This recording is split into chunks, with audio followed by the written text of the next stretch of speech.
de gros malentendus entre l'Arabie Saoudite et l'Algérie sur 3 dossiers. Le Maroc, qui a déjà fait Algérie part, l'Arabie Saoudite, allié important du Maroc, et le Maroc, allié important de l'Arabie Saoudite, n'aime pas, ne veut pas, et elle a proposé une médiation pour réconcilier l'Algérie avec le Maroc, et ne soutient pas, et ne supporte pas la politique agressive de l'Algérie à l'encontre du Maroc.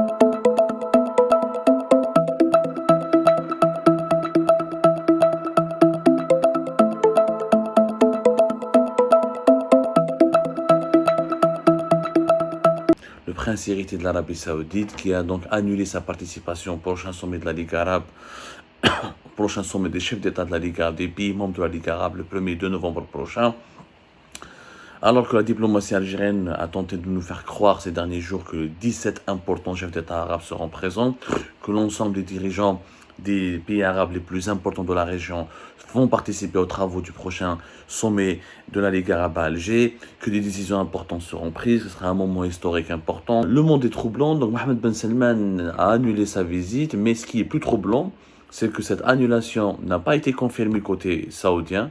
Elle nous a été confirmée par un communiqué officiel de la présidente de la République algérienne qui dit des choses tellement étranges parce que les informations qui ont été dites par le communiqué de la présidence algérienne n'ont pas été du tout divulguées, ni commentées, ni révélées par un communiqué fait par les autorités saoudiennes.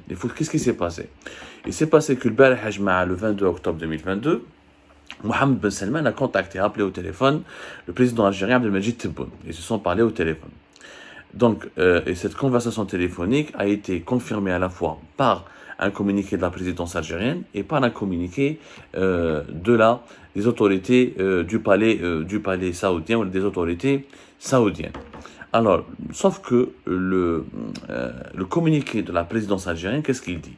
Il dit, le président de la République Abdelmadjid Tebboune a reçu ce soir un appel téléphonique de son frère, son Altesse l'émir Mohammed Ben Salman, prince héritier et président du Conseil des ministres du Royaume d'Arabie Saoudite. Ce qui fait de lui l'équivalent du Premier ministre et de dirigeant de facto de toutes les affaires d'Arabie Saoudite, pays frère, bien sûr, d'Arabie Saoudite, lors duquel il s'est excusé de ne pas pouvoir participer au sommet arabe devant se tenir le 1er novembre à Alger, conformément aux recommandations des médecins qui lui déconseillent les voyages. Pour sa part, le président dit comprendre la situation et regretter l'empêchement du prince héritier, son Altesse l'émir Mohammed Ben Salman, lui exprimant ses vœux de santé et de bien-être et que le Royaume d'Arabie Saoudite, pays frère, sera présent avec nous en toutes circonstances. Voilà. Donc, puis on a un communiqué de la présidence algérienne qui annonce que Mohammed Ben Salman est malade. Parce que généralement, quand il y a une discussion diplomatique, il y a ce qu'on appelle le devoir de réserve. Certainement, il l'a appelé, il lui a dit « je viens pas, je suis malade », mais normalement, il y a des choses qui ne sont pas dites dans le communiqué. Il y a des choses qui sont confidentielles. D'abord, est-ce qu'il lui a dit ça ou pas dit ça, mais la peine neige. En tout cas, côté algérien, Mohammed Ben Salman ne va pas venir parce qu'il est malade. Il est malade de quoi? Mohammed Ben Salman, c'est un jeune souverain. باش نتفاهموا مليح. كي نروحوا نشوفوا لا فيرسيون ما عليناش. نروحوا نشوفوا لا فيرسيون سعوديان. بن سلمان وتبون يستعرضان العلاقات الثنائية وفرص التعاون. Déjà, ils disent que Mohammed Salman a appelé Abdelmadjid Tebboune pour parler des relations bilatérales et des occasions et des opportunités de renforcer ces relations bilatérales. Donc, il n'est pas question d'une quelconque annulation de participation au sommet de la Ligue arabe, le sommet des chefs d'État des pays de la Ligue arabe à Alger. معليناش ولي العهد وزير مجلس الوزراء السعودي أجرى اتصال هاتفيا السبت بالرئيس الجزائري. Effectivement, les Saoudiens confirment qu'il y a eu un appel téléphonique entre Mohammed Ben Salman et Abdelmadjid Tebboune. أجرى الأمير محمد بن سلمان بن عبد العزيز ولي العهد رئيس مجلس الوزراء السعودي اتصالا هاتفيا بالرئيس الجزائري عبدالمجيد تبون وبحسب ما نقلته وكالة الأنباء السعودية جرى خلال الاتصال استعراض أوجه العلاقات الثنائية بين البلدين الشقيقين وبحث فرص التعاون المشترك بين المملكة العربية السعودية والجزائر في مختلف المجالات.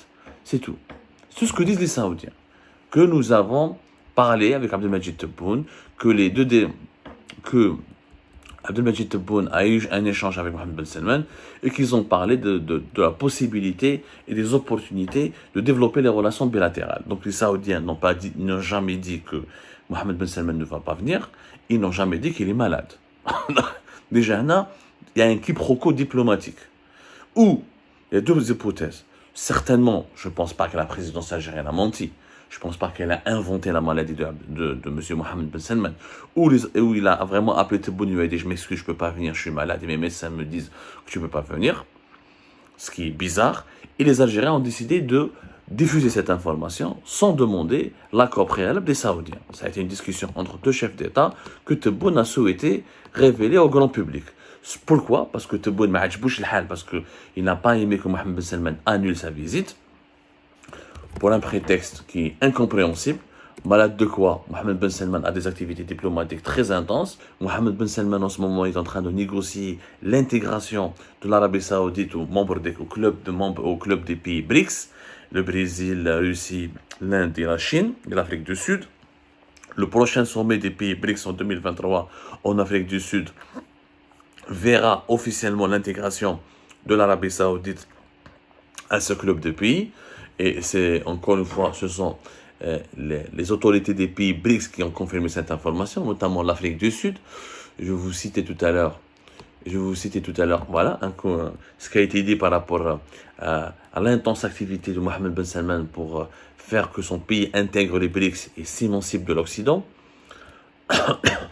L'alliance des puissances économiques dominantes du monde non occidental, le Brésil, la Russie, l'Inde et la Chine et l'Afrique du Sud, va peut-être s'élargir à l'Arabie Saoudite. Ça, c'est un journal russe qui l'annonce, le célèbre journal russe Commerçante, qui est l'un des journaux les plus importants en Russie. De son côté, le président de l'Afrique du Sud, Cyril Ramaphosa, a annoncé qu'il présidera les BRICS en 2003, a annoncé officiellement l'intégration de l'Arabie Saoudite à cette structure souhaitée par le prince héritier Mohammed Ben Salman. Cette intégration sera décidée lors du prochain sommet des pays BRICS en 2023. Donc, il est question d'ajouter un deuxième S à BRICS, le S de l'Afrique du Sud, et après le S de l'Afrique du Sud sera le S de l'Arabie Saoudite. L'Arabie Saoudite, donc, qui est très ambitieuse. Mohammed Ben Salman est en train de mener une politique très ambitieuse qui veut s'imposer comme étant une puissance régionale respectable et qui prend ses distances un peu avec les États-Unis d'Amérique, qui ne veut plus être le valet des États-Unis d'Amérique comme c'était ses ancêtres. Et il veut donc intégrer le pays des pays souverains émergents qui veulent peser sur l'ordre mondial. Donc, est-ce que cette conduite ou cette politique, est-ce qu'elle est menée par un homme qui est malade et qui ne peut pas participer à un simple sommet de 2 jours à Alger? Bien sûr que non. L'argument n'a aucun sens. Et il est clair que Mohammed Ben Salman ne voulait pas venir à Alger parce qu'il a des différends et des malentendus et des sujets conflictuels avec les autorités algériennes.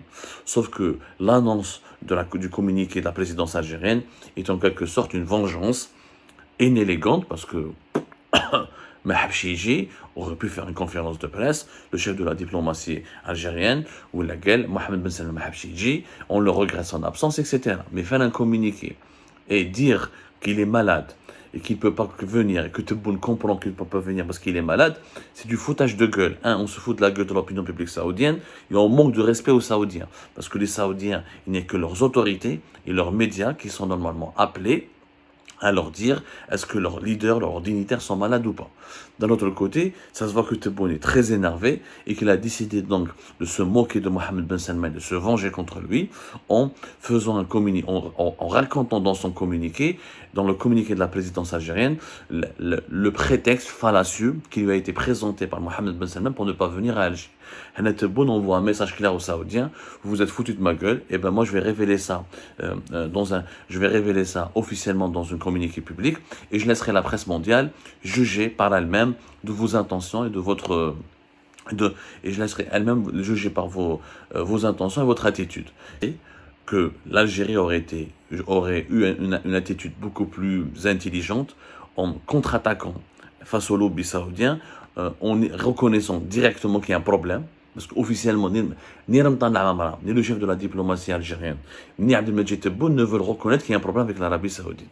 Abdelmajid Tebboune, il fait tout depuis son arrivée au pouvoir pour gagner les faveurs de l'Arabie Saoudite. Il est en train de tout faire. Sincèrement, il a tout fait. Et à chacune de ses interventions, il est parti en Arabie Saoudite dès qu'il est arrivé au pouvoir. Le premier pays pratiquement qu'il a visité en tant que président de la République, c'était l'Arabie Saoudite. Il a essayé de gagner leur faveur, de négocier une alliance avec l'Arabie Saoudite, de se faire adopter par Riyad, Il n'a jamais réussi parce qu'il a compris que les Saoudiens préfèrent les Marocains aux Algériens et que les Saoudiens n'approuvent pas sa politique internationale hostile au Maroc et que les Saoudiens n'approuvent pas sa politique en Tunisie et en Libye. Il y a de gros malentendus entre l'Arabie Saoudite et l'Algérie sur 3 dossiers. Le Maroc, qui n'a déjà fait Algérie parte, l'Arabie Saoudite, allié important du Maroc, et le Maroc, allié important de l'Arabie Saoudite, n'aime pas, ne veut pas, et elle a proposé une médiation pour réconcilier l'Algérie avec le Maroc, et ne soutient pas, et ne supporte pas la politique agressive de l'Algérie à l'encontre du Maroc. L'Arabie Saoudite n'est pas d'accord du tout avec comment l'Algérie gère la crise tunisienne et comment elle se mêle et comment elle veut empêcher les autres puissances arabes d'avoir un pied en Tunisie. Et l'Arabie Saoudite n'est pas du tout d'accord avec le positionnement de l'Algérie en Libye. L'Arabie Saoudite, comme les Émirats, voudraient que le maréchal Haftar s'empare du pouvoir en Libye et pacifie la Libye. Il y a 3 gros malentendus, en plus de plusieurs autres désaccords sur la question du Sahel. Il y a beaucoup de désaccords entre l'Arabie Saoudite et l'Algérie.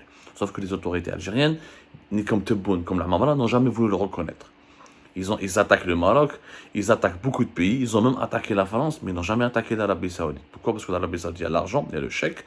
Ils ont toujours espéré que l'Arabie Saoudite, avec les pays du Golfe, pourrait prêter ou éventuellement financer l'Algérie au cas où les prix du pétrole n'allaient pas remonter entre 2020 et 2021.